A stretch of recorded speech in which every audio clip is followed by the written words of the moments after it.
ગુજરાતના દરેક મિત્રો અને વીજળી પણ થવાની આજે રાત્રે વરસાદ સાથે વીજળી જોવા મળશે। ગુજરાતમાં વરસાદ છે। નમસ્કાર મિત્રો, હું અંબાલાલ પટેલ। મિત્રો, મારી પોતાની ચેનલ અમેઝિંગ ગુજરાતમાં તમારું સ્વાગત છે। મિત્રો, હવે ગુજરાતમાં વરસાદનું જોર વધવાની શક્યતા છે। જ્યારે અમુક વિસ્તારોમાં 13 તારીખ સુધી પણ વરસાદી માહોલ યથાવત રહી શકે છે।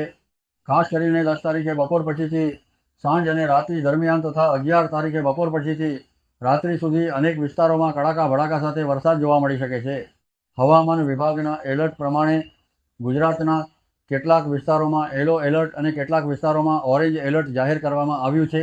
ઓરેન્જ એલર્ટવાળા વિસ્તારોમાં છોટાઉદેપુર, દાહોદ, પંચમહાલ, મહીસાગર, અરવલ્લી અને સાબરકાંઠા જેવા વિસ્તારોમાં ભારે વરસાદની શક્યતા છે। જ્યારે યલો એલર્ટવાળા વિસ્તારોમાં સુરેન્દ્રનગર, બોટાદ, અમદાવાદ, આણંદ, વડોદરા, પંચમહાલ, ખેડા, મહેસાણા, બનાસકાંઠા, પાટણ, ભરૂચ, સુરત, નવસારી, વલસાડ, નર્મદા, તાપી અને ડાંગ સહિતના વિસ્તારોનો સમાવેશ થાય છે। ઓરેન્જ એલર્ટવાળા વિસ્તારોમાં સ્થાનિક પરિસ્થિતિ પ્રમાણે ભારે વરસાદ સાથે પવન અને ગાજવીજ પણ જોવા મળી શકે છે। તેથી લોકોને જરૂરી સાવચેતી રાખવાની સલાહ છે। છેલ્લા દિવસોમાં ભાવનગરના તળાજા પંથક અને ગીર સોમનાથ સહિતના વિસ્તારોમાં સારો વરસાદ નોંધાયો છે અને આજે વહેલી સવારથી પણ ગુજરાતના અનેક વિસ્તારોમાં વરસાદી માહોલ જોવા મળ્યો છે। સિસ્ટમને કારણે દક્ષિણ ગુજરાતથી લઈને પૂર્વીય મધ્ય ગુજરાત સુધીના કેટલાક વિસ્તારોમાં પવનની ગતિ પણ વધી શકે છે અને કલાકના 40થી 50 કિલોમીટર સુધીના પવનની શક્યતા દર્શાવવામાં આવી રહી છે। હાલમાં મધ્યપ્રદેશ અને ગુજરાતની નજીક લો પ્રેશર એરિયા એટલે કે લો પ્રેશર સિસ્ટમ સક્રિય છે। જ્યારે બંગાળની ખાડી તરફ અપર એર સાયક્લોનિક સર્ક્યુલેશન પણ જોવા મળી રહ્યું છે। ગુજરાત ઉપર અસર કરતી મુખ્ય સિસ્ટમના કારણે મધ્ય અને ઉત્તર ગુજરાતમાં વાદળોનું જોર વધારે જોવા મળી રહ્યું છે। ખાસ કરીને ગોધરા, દાહોદ, લુણાવાડા, બાલાસિનોર, મહીસાગર, અરવલ્લી અને મોડાસા આસપાસના વિસ્તારોમાં વરસાદનું જોર વધારે રહેવાની શક્યતા છે। અમદાવાદ, સાણંદ, ગાંધીનગર, કલોલ, વિરમગામ, ખેડા, નડિયાદ, આણંદ અને પેટલાદ આસપાસ પણ વરસાદી માહોલ બની શકે છે।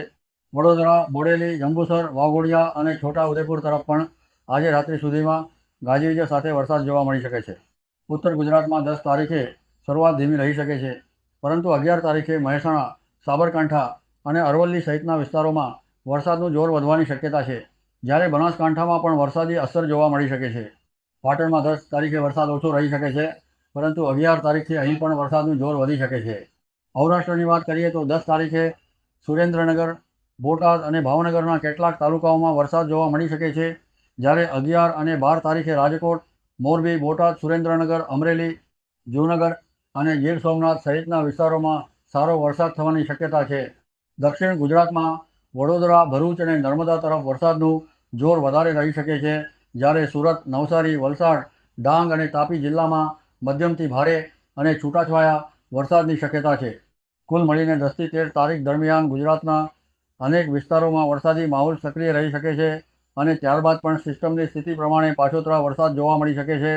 જો કે મિત્રો, હવામાનની આગાહી બદલાતી રહેતી હોય છે, તેથી આ માહિતી ઉપલબ્ધ હવામાન ડેટા અને વિવિધ મોડેલના આધારે રજૂ કરવામાં આવી છે। આગાહી સાચી પણ પડી શકે અને તેમાં ફેરફાર પણ થઈ શકે છે। તેથી સ્થાનિક હવામાન વિભાગની સૂચનાઓને પ્રાથમિકતા આપવી અને ભારે વરસાદ કે ગાજવીજ દરમિયાન જરૂરી સાવચેતી રાખવી। સિસ્ટમમાં કોઈ નવો ફેરફાર થશે તો આવનાર અપડેટમાં નવી માહિતી સાથે ફરી મળીશું। ત્યાં સુધી